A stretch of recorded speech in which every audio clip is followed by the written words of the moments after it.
명상 수행을 하며 명상일기에 몸의 느낌, 마음의 느낌. 그리고 잠깐 아까 뭐 이 온라인 입문 과정 그거를 제대로 배우면 좋습니다. 왜냐하면 그게 아주 기본적인 명상의 원리랄까 방법들을 설명해 놨습니까? 그건 무조건 알아야 됩니다. 거기에 사실 불교 수행의 내용은 짧지만 핵심들이 사실 다 들어가 있습니다. 그 정도는 기본적으로 알아야 됩니다. 알고서 그 원리를 알고 있어야 돼요.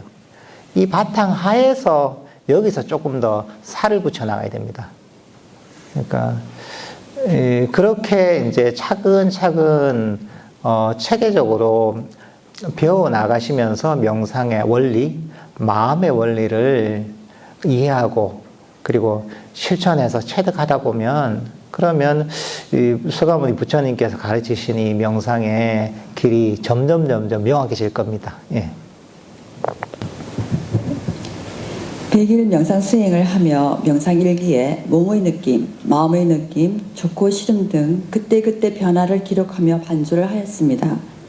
명상이 잘 되든 안 되든 그냥 그 순간에 만족하며 계속 수행하니 몸도 마음도 편안해짐을 느꼈습니다. 명상할 때 반주를 어떻게 해야 하는지 궁금합니다.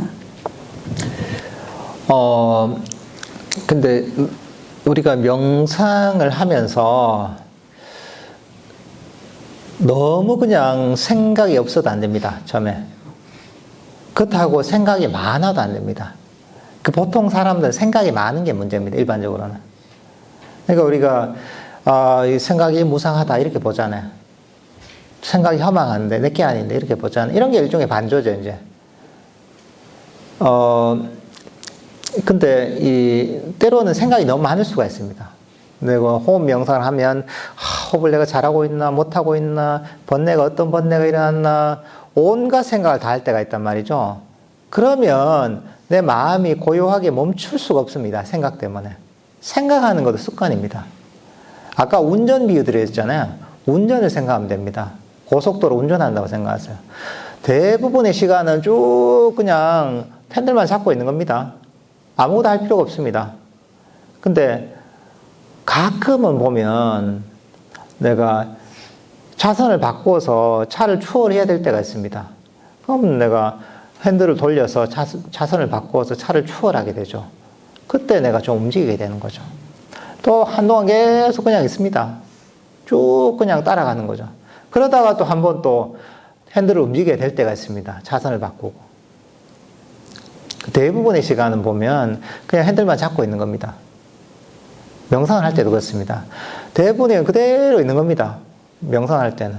호흡을 한다면 호흡을 알면서 있는 겁니다. 근데 때로는 호흡을 아는 거로 인해서 잡념이 없어지지 않을 때가 있단 말이죠. 그럴 때는 야, 생각이 무상한데 실체가 없는 거지. 내가 왜 이걸 잡고 있나. 이러면서 버려야 될 때도 있는 겁니다. 그러고 나서 그대로 또 있는 겁니다. 그러니까 이런 것들을 적절하게 잘 활용해야 됩니다. 그리고 수행이 끝난 다음에도 한번 내 수행을 점검해 보는 것 하나의 반조죠. 내 수행을 할 때 내가 너무 생각을 많이 하지 않았나? 때로는 내가 너무 긴장을 하지 않았나? 내가 욕심을 가지고 하지 않았나? 이런 것들을 한번 점검해 볼 필요가 있는 거죠. 수행이 끝난 다음에.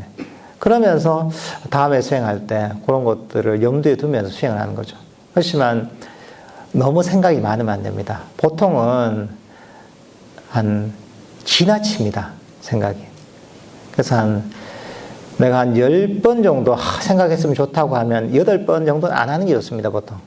한 2번 정도만 내가 마음을 비춰보고 생각을 하고 8번은 그냥 가만히 내버려 두는 게 좋습니다.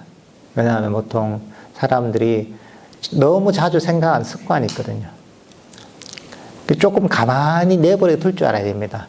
마음이 알아서 할 일 하도록 가만히 좀 내버려 두는 이런 연습을 좀 해야 됩니다. 여기서 배운 불교 명상법으로 우울증, 공황장애 등의 정신과적인 질병을 치료한 사례가 있으면 좀 더 자세하게 듣고 싶습니다. 최근에도 법회 때 한 분이 공황장애가 오셔가지고 최근 사례니까 그 병원에 가보니까 그게 공황장애 한 번 걸리면 잘 안 낫는다고 하네요. 최소 뭐 1년 이상, 뭐 길게는 한 5년 뭐 이 정도까지 약을 계속 먹어야지 낫는다, 어느 정도 좀 완화가 되고 낫는다고 하더라고요. 공황장애 걸리면 그게 치료가 원래 잘 안 되는 모양이에요. 근데 그 이분 하시는 얘기가 뭐냐면, 이 명상을 공황장애 때문에 명상을 하러 오셔가지고, 100일 명상을 시작을 해서, 어쨌든 배운 대로 그대로 하신 거예요. 이번에 참 훌륭한 게 뭐냐면, 배운 대로 그대로 했다. 매일매일 하루도 빠지지 않고, 아침, 저녁으로. 매일매일 처음에 힘들겠죠. 공황장애까지 왔으니까. 매일매일 배운 대로 자기 생각을 버리고 꾸준히 하다 보니까, 한 달 지나니까 공황장애가 사라졌다고 하더라고요. 그 병원에 가니까 의사분이 깜짝 놀랐다고요. 이게 한 달 만에 이게 그 공황장애가 없어진 사례가 없는데, 그러니까 이제 이분은 뭐냐면, 이 수행자는 배운 대로 잘한 거죠. 배운 대로 그대로 실천하다 보니까 사실 이제 이 의학적으로 되게 설명하기 힘들 정도로 빨리 이 공황장애를 극복하게 된 거죠, 이게. 실제로 그렇습니다, 이게. 이 강력한 수행이라는 게 그 치유에 효과가 있습니다. 어떤 경우에 그런 경우도 있습니다. 저도 한 번은 명상 입문 과정을 들었던 분인데, 명상 입문 과정 동안은 사람들이 많으니까 그분하고 개인적으로 얘기할 기회가 없어서 잘 몰랐는데, 입문 과정 끝나고 한번 얘기를 나눌 기회가 있어서 그분이 얘기를 하더라고요. 그분이 불면증 때문에 굉장히 고생하셨나 봐요. 한 10여 년 이상을 고생을 했나 봐요. 그래서 안 받아본 치료가 없고 안 가본 데가 없고, 그래서 그 당시에도 입문과정 시작할 때도 약을 한 줌을 먹어야 잠을 잘 수가 있었대요. 너무 불면증이 심해가지고. 근데 이제 그분 얘기가, 그분이 이제 자해명상 강의를 그 시간이 됐을 때 자해명상을 듣고서 이게 완전히 꽂혔나 봐요. 마음에 확 와닿았나 봐요. 근데 그 자해명상 강의를 듣고, 자해명상 우리가 강의 들으면 실습도 하니까 실습을 하고 나서 그날 밤에 집에 가서 그날부터 약을 끊었다고 하더라고요. 잠이 확, 마음에 이제 쌓였던 게 확 나서 순식간에 나버린 거야. 그러니까 10여 년 동안 온갖 의사를 찾아가고 약을 그 전날까지 한 줌을 먹어야 잠을 잤는데, 그 자해명상 강의를 듣고 제대로 가슴에 확 와닿으니까 그날 즉시 그렇게 자신을 괴롭히던 불면증이 사라졌다. 그날 이후로 불면증이 완전히 없어져서 약을 완전히 끊었다 하더라고요. 재발하지도 않고. 그러니까 이제 사실은 제대로 실천을 하면 때로는 이렇게 놀라울 정도로 효과가 있습니다. 이렇게 빠르진 않아도 어쨌든 간에 배운 대로 실천하면 마음의 병이 치유가 되게 돼 있습니다, 이거는. 왜냐하면 이 방법 자체가 원래 마음의 병을 고치기 위해서 이게 이 부처님께서 이 가르침을 주신 겁니다. 그러니까 부처님께서는 어떻게 보면 인류 역사상 최고의 정신과 의사인 겁니다. 누구든지 배운 대로 그대로 실천하면 마음의 병이 치유가 되게 돼 있는 겁니다, 이게. 그러니까 여러분들도 혹시나 마음이 뭔가 괴로움이 있다면 잘 배워서 그대로 실천만 하면 됩니다. 욕심을 버리고 이제 실천만 하면 누구든지 이런 마음의 병에서 벗어날 수가 있습니다. 이게 2600년 동안 검증된 가르침입니다. 이게 좋은 게 뭐냐면 또 이게 보통 뭐 마음의 병을 치유하다 보면 뭐 보통 방법들이 보면 일반적으로 쓰는 게 뭐 상담을 통해서 막 하잖아요. 그러면 어릴 때부터 쭉 파잖아요, 이게. 그 온갖 원인을 다 찾고 이러다 보면 뭐 시간이 굉장히 많이 걸린다고요. 근데 이 자해명상이나 불교 명상은 원인을 알 필요도 없어요. 원인을 몰라도 됩니다. 원인이 어떤 원인으로 해서 그 병이 생겼는지 그거 몰라도 됩니다. 그냥 배운 대로 실천만 하면 그 원인과 관계없이 결국은 마음이 치유가 되고 건강해지게 되어 있습니다. 이렇게 좋은 방법이 어디 있어요? 네. 명상 멘트 중 과거의 짐을 털어버리라는 말씀을 하셨는데 제가 남에게 큰 피해를 준 일도 털어버려도 괜찮을까요? 그 일만 생각하면 죄책감에 사로잡히곤 하는데 계속해서 죄책감을 가지고 사는 게 그 상대방에게도 맞는 일이 아닌가 하는 생각이 들어서 여쭤봅니다. 그렇죠. 우리가 이런저런 과거의 잘못 때문에 죄책감을 가지고 있는 경우가 많죠. 근데 내 죄책감을 가진다고 내가 잘못한 상대에게 뭔 도움이 되나요? 아무런 도움이 안 됩니다. 그럼 실질적으로 도움을 주든가. 아무 도움이 안 됩니다. 내 생각인 거죠, 그냥. 내 혼자 죄책감을 가지는 것은 내 정신세계 안에서 완결되는 거지, 밖에하고 관계가 없습니다. 밖에 다른 사람들하고. 나는 괴롭잖아요, 그죠? 그러니까, 결국은 뭐냐면 내가 잘못한 게 있다면 잘못한 것들을 반성하고, 다시는 하지 않겠다고 내가 가르치고, 그 다음에 놓아버려야 됩니다. 그래야지 우리가 괴로움에서 벗어날 수 있습니다. 과거로부터 자유로워질 수가 있습니다. 자기 자신에 대한 악이죠. 죄책감은 누구한테도 도움이 안 됩니다. 나한테도 도움이 안 되죠. 괴로우니까.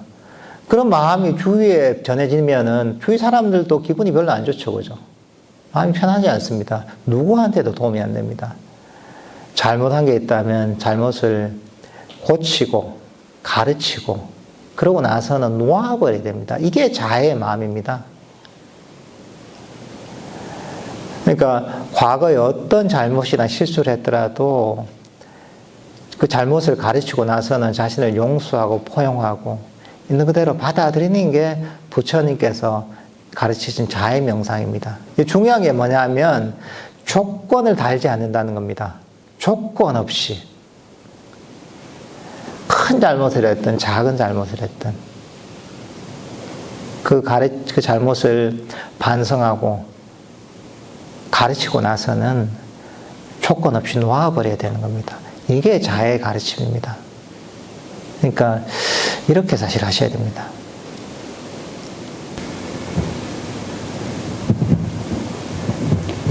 올해 28살인 딸아이가 작은 식품 회사에 다니고 있는데 대기업과 전문직인 친구들과 비교하며 우울해하고 있습니다.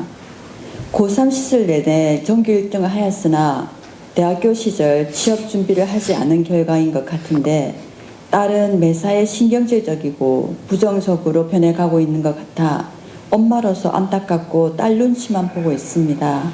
엄마인 제가 무엇을 해줘야 할지 스님의 보견 부탁드립니다. 사실은 본인이 마음을 바꾸는 수밖에 없죠. 근데 본인이 마음을 바꿔야 되는데 사실 어머니가 할 수 없는 게 많죠. 나이가 듣고 그 정도 나이가 되면 우리 부모 말을 안 듣잖아요. 당연히 안 듣죠. 그러니까 사실 이 괴로움이라는 것이 보면 왜 일어나느냐? 어떻게 보면 비교에 의해서 일어나는 겁니다. 상대적인 박탈감. 비교하면 항상 괴로움이 일어납니다. 내보다 잘난 사람 항상 있거든요. 내보다 잘 나간 사람 항상 있습니다.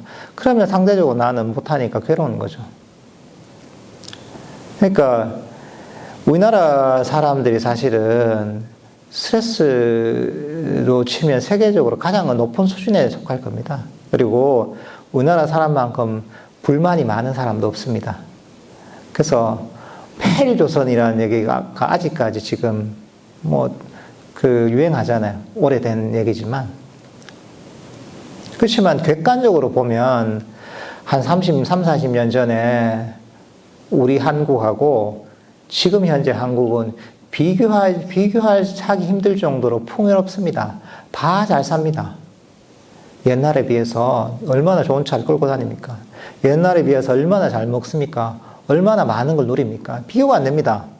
근데 그 옛날 3, 40년 전의 사람들보다 훨씬 불만이 많습니다. 훨씬 괴롭습니다. 스트레스가 많습니다. 왜냐하면 사람들이 요즘은 너무 비교를 하거든요. 옛날에도 비교를 했지만 옛날에는 뭐 SNS나 인터넷이 발전이 덜 하다 보니까 좁은 단위에서 비교를 했어요. 내 마을에서, 친구 사이에서, 그 동네에서. 그러니까 이제 비교의 대상이 좀 좁으니까 그래도 괴로움이 적었어요. 근데 요즘 뭐 인스타그램, 뭐 유튜브, 뭐 인터넷 뭐 이런데 그래서 보면 다 보면 그 전국 단위로 뭐 세계적인 스케일로 보면 비교를 한단 말이죠. 그러니까 이제 항상 상대적인 박탈감이랄까 또 그런 어떤 시대 풍조가 있는 거죠. 그러니까 더 괴로운 겁니다. 그러니까 이제 마음을 어떻게 쓰냐에 따라 다른 거죠, 이게. 내가 가진 것들을 감사하고 내가 가진 것들의 가치를 알아야지 괴로움에서 벗어납니다. 명상을 할 때 똑같습니다. 이게 밖에서 살아가는 것뿐만 아니라 명상할 때도 똑같습니다. 명상할 때 아까 얘기했죠. 왜 괴로우냐? 내가 가진 데 만족하지 못하기 때문에 괴롭습니다. 여러분들이 옆에 있는 도반하고 비교하잖아요. 도반이 막 명상이 잘 된 얘기를 하고 있다. 나는 뭐지? 내가 하면 뭔가? 이러면 괴로움이 시작되는 거예요, 비교하면. 근데 사실은 아까 얘기했잖아요. 이 비교에서 내가 없는 걸 바라면 그게 괴로움의 원인입니다. 원함의 괴로움의 원인인 거죠. 똑같은 거죠. 그 따님도 보면 상대와 비교해서 친구와 비교해서 내가 없는 걸 내가 있는데 감사하지 못하고 내가 없는 걸 바라면 그게 괴로움인 겁니다. 현재 나의 상태와 내가 바란 상태의 갭이 크면 클수록 그게 괴로움이 큰 겁니다. 그거는 내가 적게 가져서 괴로운 게 아니라 비교하는 마음 때문에 내가 없는 걸 바라는 마음 때문에 괴로운 겁니다. 제가 태국이나 스리랑카에서 수행을 좀 했는데 거기에서 있는 주민들을 가끔 만날 때가 있었거든요. 한국을 어떻게 생각하냐면 이야, 한국은 거의 천국이라고 생각해요. 왜냐하면 예를 들면 스리랑카 같으면 그 사람들이 한국에 오면 너 천국이라고 생각하는 게 그 사람들이 버는 월급이 한 20배를 법니다. 태국도 거의 우리나라 오면 한 10배 가까이 법니다. 우리나라 오면. 그러니까 너무나 잘 살고 모든 걸 누리고 있다고 생각하는 거야. 상대적인 거죠. 상대적으로 잘 사는 거죠. 근데 우리는 이제 뭐냐면 자기가 이만큼 부러워하는 사람들이 많다는 것들은 생각하지 않고 나보다 더 잘난 사람, 더 잘 나가는 사람, 돈이 많은 사람, 좋은 직장을 가진 사람을 보면 그 괴로운 거죠. 그러니까 사실 이런 습관을 버려야 됩니다. 내가 뭔가 발전하기 위해서 노력을 하는 건 좋죠. 그렇지만 끊임없이 비교하다 보면 그거는 괴로움에서 벗어날 길이 없습니다. 내보다 잘 사는 사람들, 내보다 잘 나가는 사람들은 항상 존재합니다. 그러면 괴로움에서 벗어날 길이 없습니다. 그래서 부처님께서는 밖으로 없는 걸 찾아서 구하지 말고 지금 이 자리에 만족하며 멈추러 가셨던 겁니다. 원함이 바로 괴로움의 원인이라는 겁니다. 그러니까 따님이 사실은 그걸 알아야 되는데 알기가 힘들죠, 그죠? 먼저 본인이라도 그렇게 하도록 노력을 하십시오. 그러면 본인이 이제 어머니가 만족하면서 행복해하는 걸 보면 주위의 가족들도 따님도 좋은 영향을 받을 수가 있을 것 같습니다.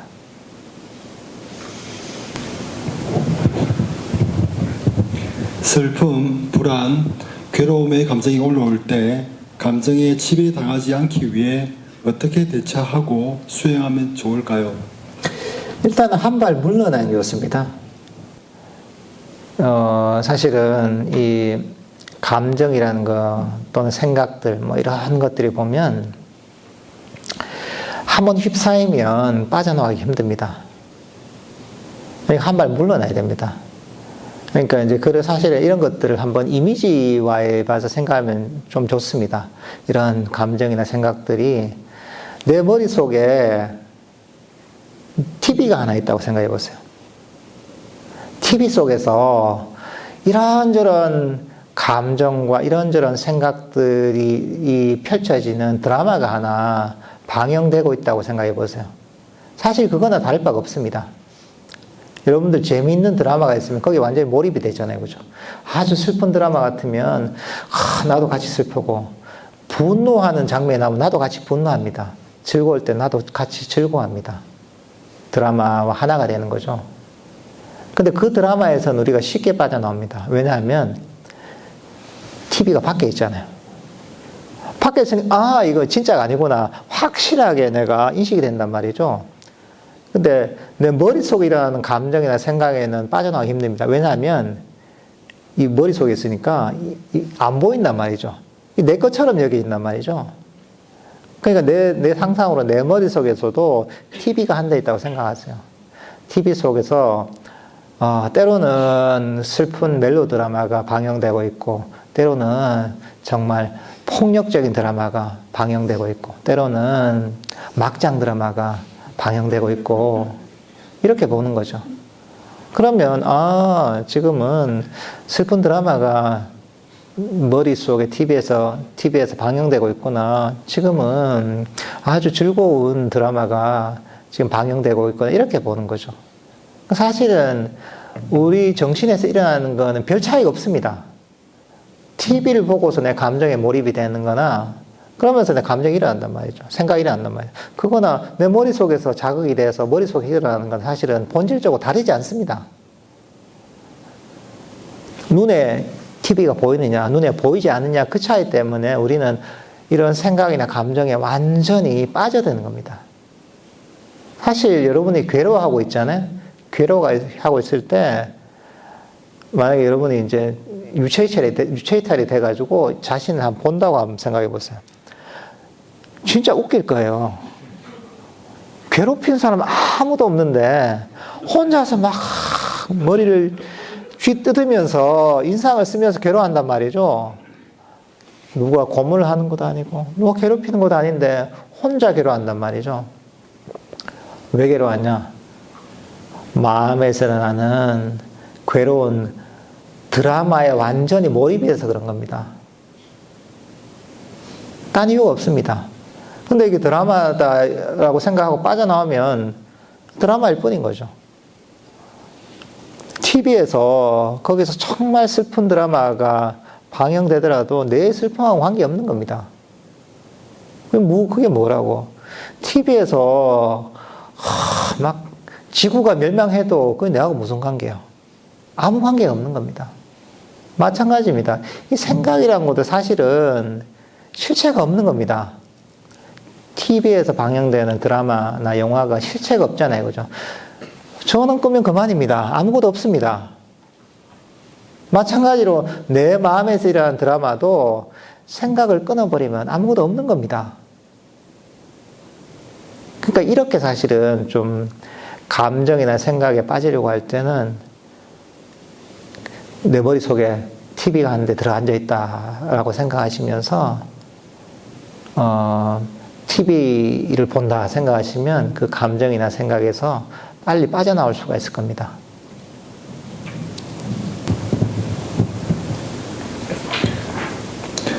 원을 세우는 것이 바른 것인지 아니면 탐욕인지 엽죽습니다. 새 속에서는 목표를 세우고 그것을 이루기 위해 노력하는 것이 효과적으로 보여집니다. 다음 생에 사람 몸 받아 수행을 이어가고 싶다거나 보다 일찍 불법을 만나고 싶다는 원을 세우고 정진하는 것이 보다 의미 있는 것이 아닌지 여쭙습니다. 원을 세울 필요가 있습니다. 그런 것도 좋은 겁니다. 부처님도 바라는 바가 있어서 출가하셨습니다. 생로병사, 괴로움에서 벗어나고 싶어 하고 있는 욕망에서 출발하신 겁니다. 그죠? 그러니까 우리가 여러분들 여기 온 것도 다 원하는 바가 있어서 오신 겁니다. 수행을 하는 것도 원하는 바가 있어서 수행을 합니다. 그 원이 있는 거죠. 근데 중요한 건 뭐냐면 그러면 원하는 목표를 이루는 방법이 무엇이냐? 그게 원하는 마음을 버리는 거죠. 원함으로 시작하지만 명상을 할 때는 원함과 욕심을 버리면서 하는 거죠. 시작은 원해서 하지만 명상할 때는 그걸 버려야 되는 거죠. 그러니까 이걸 잘 이해해야 됩니다. 명상을 해서 수행을 할 때는 원하면 이게 명상의 장애잖아요. 괴로움의 원인이잖아요. 그러니까 사람들이 오해하는 게 뭐냐면 시작을 할 때 원해서 했으니까 계속 원하려고 하는 거예요. 근데 내가 뭔가 원하는 뭔가 고귀한 결과를 바래서 명상을 시작하지만 명상을 할 때는 그 원함을 버리고서 욕심을 버리고서 하는 게 부처님께서 가르치신 수행의 길이다라는 것을 잘 인식을 해야 됩니다. 원을 세우되 수행을 할 때는 원함과 욕심을 버리는 실천을 해야 된다 라는 말씀입니다. 스님 감사합니다. 저희 질문은 부처님께서 깨달으시고 오비구에게 설법을 하셨을 때 나는 중도를 깨달았다라고 말씀하셨는데 해탈이나 열반이 중도를 깨닫는 것과 같은 것인가요? 어떻게 보면 그 중도라는 게 그러니까 하나의 측면을 얘기한 거죠. 중도라는 것이 깨달음에 이르는 길을 아신 거죠. 어떻게 보면 깨달음에 이르는 길을 알고서 실천하셔서 깨달음에 이르는 것이신 거잖아요. 그러니까 이거는 진리의 길을 깨달았다라고 얘기할 수 있는 거죠. 우리가 완전한 해탈이라는 것도 결국은 중도, 팔정도를 실천해서 깨달은 거잖아요. 그러니까 이제 어떻게 보면 조금 관점은 다르지만 근본적으로 따져보면 다른 얘기는 아닌 거죠. 괴로움에서 벗어나는 해탈에 이르는 것이 결국은 괴로움의 원인을 알고 그 괴로움을 소멸시키는 실천적 방법론으로 결국은 깨달음에 이르는 거잖아요. 그러니까 이런 중도에 대한 이해와 체득이 있어야지 결국은 깨달음에 이룰 수 있는 거죠. 근데 그렇게 설명하셨던 거는 결국은 오비구들에게 그 수행의 길을 가르쳐 주기 위해서 법문을 하신 거잖아요. 그죠? 그러니까 이렇게 얘기하시는 거죠.